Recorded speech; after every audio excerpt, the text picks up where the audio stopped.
Bismillahirrahmanirrahim. Assalamualaikum warahmatullahi wabarakatuh. Kembali lagi kita berjumpa pada channel M. Baitul Alamin. Pada pertemuan kali ini kita akan bersama-sama membahas mengenai proses hidrologi di suatu daerah aliran sungai. Pada video sebelumnya saya sempat menjelaskan mengenai pemodelan sederhana menggunakan hack HMS ya untuk mensimulasikan hujan itu menjadi aliran. Nah, pada pertemuan kali ini saya akan membahas mengenai konsep ataupun prinsip dari proses hidrologi tersebut, yang mana proses hidrologi yang kita bahas mengenai adalah hujan menjadi aliran ya, dimana hujan ini adalah sebagai input, kemudian aliran menjadi debit. Nah, ini dalam literatur juga sering disebut sebagai namanya adalah rainfall runoff proses ya.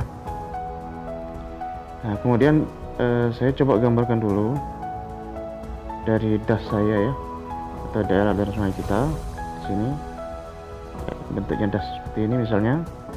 Kemudian saya gambarkan untuk aliran sungainya ya, seperti ini, misalnya seperti ini. Kemudian saya tambahkan keterangan untuk titik-titik outletnya ya. Di sini ada titik outletnya seperti ini. Kemudian saya tambahkan untuk inputnya hujan misalnya yang terjadi pada suatu daerah aliran sungai ya, seperti ini. Kemudian dari hujan ataupun input yang terjadi di seluruh das seperti ini ya, ini akan terjadi aliran, di mana aliran tersebut pertama dia akan jatuh di permukaan das ini ya. Jadi dia akan jatuh di permukaan das dari titik terjauh yang kita sebut namanya adalah Deramotus point. Itu akan mengalir dari permukaan masuk ke dalam salurannya seperti ini ya.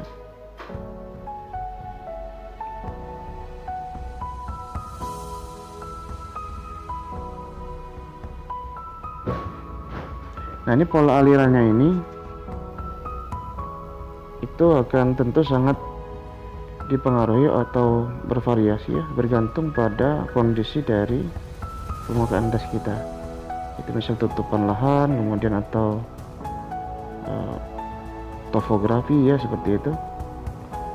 Nah, kemudian dari aliran yang mengalir di permukaan das ya, yang kita sebut sebagai namanya overland flow, ini akan mengalir masuk ke dalam saluran, kemudian akan mengalir di sepanjang saluran sampai kepada titik outlet. Jadi misalnya saya gambarkan untuk aliran yang mengalir di salurannya, misalnya seperti ini ya, seperti ini.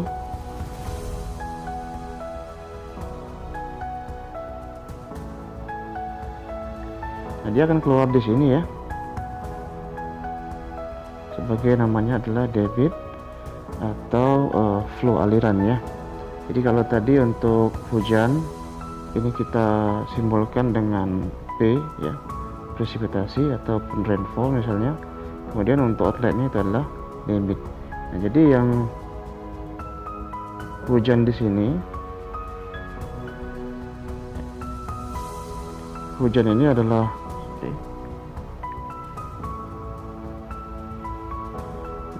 adalah input ya, sebagai input. Kemudian yang debit ini adalah sebagai outputnya, keluarannya. Nah, bagaimana proses input ya menjadi output ini kita sebut sebagai namanya adalah proses hujan menjadi aliran ya, dimana output ini akan sangat tergantung pada kondisi dari das kita. Nah, das ini kita sebut sebagai namanya adalah sistem. Jadi kalau dengan sistem yang berbeda, walaupun inputnya sama, itu akan menghasilkan output yang berbeda. Jadi hal ini sangat berkaitan dengan masalah misalnya untuk lahan ya. Jadi kalau lahan das itu terbangun, misalnya banyak seperti daerah kota seperti itu kan menghasilkan respon das yang menjadi output atau debit. Tentu berbeda dengan kalau misalnya das itu masih lahan terbuka, misalnya seperti di daerah pedesaan ya. Nah, ini kalau kita gambarkan prosesnya secara potongan ya. Saya gambarkan potongan di das ini. Saya gambarkan potongan melintangnya seperti ini. Maka kalau saya gambarkan bentuk potongan melintangnya itu seperti ini. Dasnya itu. Ini permukaan lahan das, ini adalah sungainya ya. Nah, ketika terjadi hujan ya, kita anggap merata di seluruh das dengan input dengan simbol notasi P tadi, maka hujan ini akan diubah ya. Di sini ada vegetasi, ini akan diubah. Ada yang mengalir di permukaan sebagai kita sebut namanya run off atau juga overland flow ya. Ada yang masuk ke tanah sebagai proses yang namanya infiltrasi. Nah, kemudian infiltrasi pada tahap lanjut itu akan menjadi perkolasi dan juga groundwater flow ya, aliran air tanah. Yang kemudian kedua ini akan sama-sama mengisi dari aliran sungai kita itu. Jadi aliran sungainya akan terisi di sungai ya. Kalau yang run off itu akan langsung masuk ke sungai dalam waktu yang singkat karena dia mengalir di permukaan, sedangkan ground water flow itu akan masuk ke dalam sungai dalam waktu yang cukup lama dalam bentuk aliran tanah atau mata air ya, seperti itu, atau spring.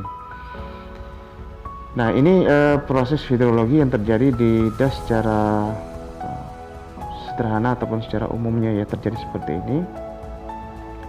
Nah, kemudian ada istilah yang kita sebut namanya adalah waktu konsentrasi ya, waktu konsentrasi. Ini waktu konsentrasi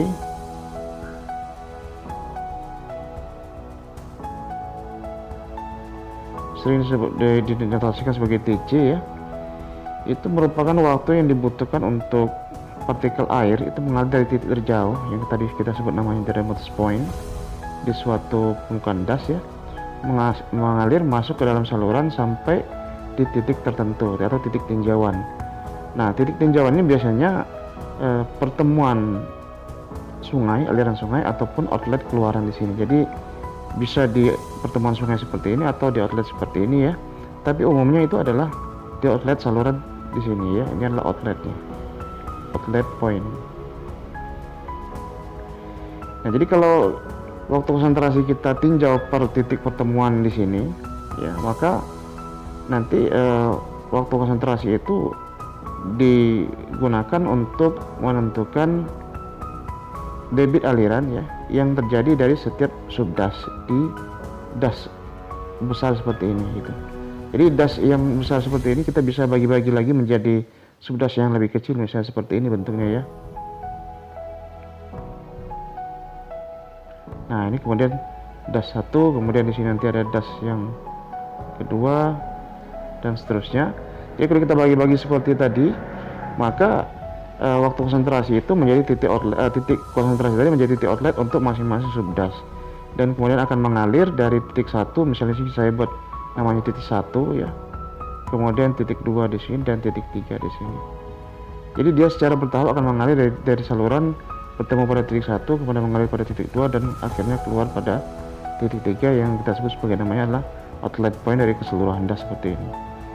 Nah, waktu yang dibutuhkan untuk mengalir dari titik tersebut ya, dari permukaan kemudian mengalir ke saluran sampai titik pertemuan seperti ini, kemudian dia mengalir lagi sampai di titik keluaran seperti ini. Ini yang kita sebut namanya adalah penelusuran aliran, yang mana waktu jeda dari pengaliran untuk masing-masing subdas itu, ini yang kita sebut sebagai namanya adalah waktu tunda atau waktu jeda, yang kita juga sebut juga sebagai namanya adalah lag time ya. Jadi waktu tunda notasinya adalah TL ya. Nah, ini perlu kita perhitungkan. Biasanya metode penelusuran ini, aliran dengan waktu tunda seperti ini ya, kalau yang paling sederhana kita menggunakan jeda waktu misalnya berapa menit, misalnya 10 menit kemudian 20 menit, tergantung pada jarak panjang dari aluran sungainya dan juga ukuran dari dasnya, atau kita menggunakan metode penelusuran ataupun routing method ya, misalnya menggunakan metode Muskengongkong yang sering dipakai di Indonesia seperti itu. Nah, kemudian juga di samping waktu tunda dari masing-masing subdas ya, waktu tunda itu juga bisa terjadi untuk hujan ketika dia mengalir, hujan ketika dia jatuh di permukaan suatu subdas ya. Artinya pada saat terjadinya hujan itu tidak serta-merta langsung terjadi aliran, karena ada proses yang tadi ini, yang ada yang run off kemudian menjadi dan juga groundwater flow. Jadi ada hujan ketika jatuh itu ada proses perubahan menjadi run off ataupun infiltrasi di sini, yang mana prosesnya itu membutuhkan waktu ataupun ada jeda waktu antara ketika hujan jatuh dan terjadi aliran di sungai atau di permukaan. Nah, ini proses hidrologi yang secara umum terjadi di suatu daerah aliran sungai ya. Jadi nanti kita akan lanjutkan dengan video berikutnya untuk bagaimana kita menentukan besaran dari debit atau limpasan ya dari masing-masing subdas ini dengan misalnya menggunakan metode SCS curve number yang sempat saya jelaskan atau sempat saya gunakan pada saat video di pemodelan HKMS sebelumnya. Baik, demikian untuk video penjelasan konsep dari hujan aliran ataupun rainfall runoff di suatu daerah aliran sungai ya. Nanti kita akan lanjutkan lagi insyaallah dengan video-video berikutnya. Terima kasih atas perhatiannya. Assalamualaikum warahmatullahi wabarakatuh.